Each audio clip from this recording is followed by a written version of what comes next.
അപ്പോൾ എല്ലാവർക്കും നമസ്കാരം. ഞാൻ ആവണി അജകുമാർ. നമ്മുടെ ഈ യൂട്യൂബ് ചാനൽ സ്റ്റാർട്ട് ചെയ്തത് ഞാനും എൻ്റെ അനിയത്തിയും കൂടെ ആയിരുന്നു. അപ്പോൾ നമ്മളൊരു പേരൊക്കെ കൊടുത്തിട്ടുണ്ടായിരുന്നു. പന്തളം സിസ്റ്റേഴ്സ് എന്നായിരുന്നു നമ്മുടെ ചാനലിൻ്റെ നെയിമൊക്കെ വന്നിട്ടുള്ളത്. പക്ഷേ ഇപ്പം നമുക്കിപ്പോൾ ഞാനും അനിയത്തിയൊക്കെ ആണെങ്കിൽ തന്നെ രണ്ടുപേർക്കും ജോലിയും പഠിത്തമൊക്കെ ആയതുകൊണ്ട് രണ്ടുപേരും തിരക്കിലാണ്. രണ്ടുപേരൂടെ ചേർന്ന് വീഡിയോ ചെയ്യാൻ ഇപ്പം സാധിക്കുന്നില്ല. അതുകൊണ്ട് ഞാനിപ്പം കൂടുതലും പാട്ടിൻ്റെ ഷോർട്സ് കാര്യങ്ങളൊക്കെ ആയിരുന്നു ചാനലിൽ ഇട്ടുകൊണ്ടിരുന്നത്.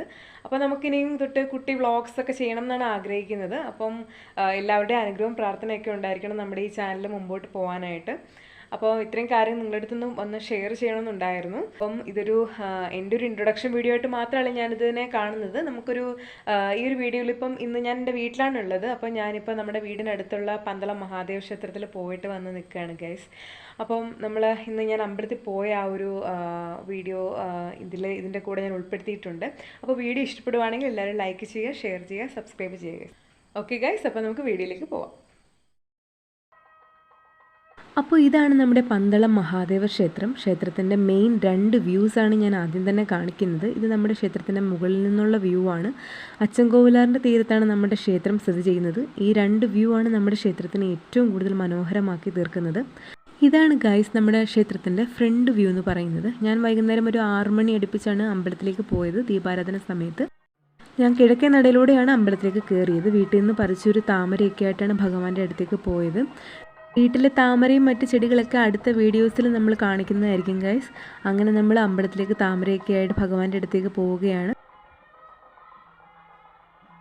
അങ്ങനെ താമരയൊക്കെ കൊടുത്തു, അമ്പലമെല്ലാം ചുറ്റും നടന്ന് തൊഴുതു.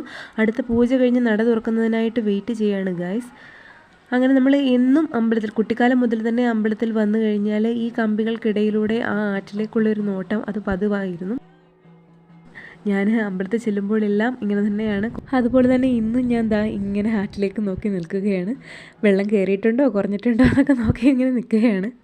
ഇതും ഞാൻ സ്ഥിരമായി വന്നിരിക്കാറുള്ള സ്ഥലമാണ്. അമ്പലത്തിൽ മുരുകൻ്റെ നടയാണ്. ഇവിടെ ഇരിക്കുമ്പോൾ പ്രത്യേക ഒരു സമാധാനവും ഒരു പ്രത്യേക വൈബാണ്. പ്രത്യേകിച്ചും വൈകുന്നേരങ്ങളിൽ വന്നിരിക്കുമ്പോൾ ഭഗവാനും നമ്മളും ഒക്കെ മാത്രമേ കാണത്തുള്ളൂ ഇവിടെ ഗൈസ്. അങ്ങനെ നമ്മൾ അമ്പലത്തിൽ നിന്നിങ്ങനെ എല്ലാം ചുറ്റും നടന്ന് തൊഴുതു കണ്ടു. ഒരുപാട് സന്തോഷമായി. കാരണം ഞാൻ കൊടുത്ത താമരയാണ് ഭഗവാന്റെ തിരുനെറ്റിയിൽ തിരുമേനി അണിയിച്ചിട്ടുണ്ടായിരുന്നത്. അത് കണ്ടപ്പോൾ ഒരുപാട് സന്തോഷം തോന്നി. അത് കഴിഞ്ഞ് കുറച്ചു നേരം ഞാൻ സോപാന സംഗീതം കേട്ടു നിന്നു. സോപാന സംഗീതം പാടുന്നത് പന്തളത്ത് തന്നെയുള്ള ശ്യാം ചേട്ടനാണ് മിക്ക ദിവസവും സോപാന സംഗീതം ഇവിടെ ആലപിക്കാറുള്ളത്. അങ്ങനെ കുറേ നേരം ചേട്ടൻ്റെ പാട്ടും കേട്ട് കുറച്ചു നേരം നിന്നു.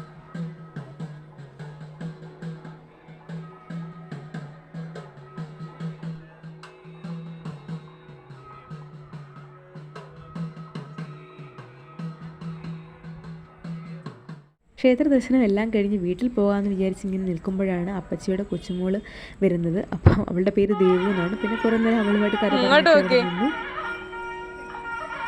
ഹായ് പറഞ്ഞേ.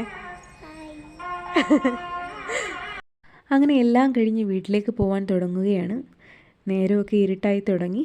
അപ്പോൾ ഇന്നത്തെ വീഡിയോ ഇത്രയേ ഉള്ളൂ ഗൈസ്. വീഡിയോ ഇഷ്ടമായെങ്കിൽ ലൈക്ക് ചെയ്യുക, ഷെയർ ചെയ്യുക, സബ്സ്ക്രൈബ് ചെയ്യുക. അപ്പോൾ അടുത്ത വീഡിയോ കാണുന്നവരെ ടാറ്റാ.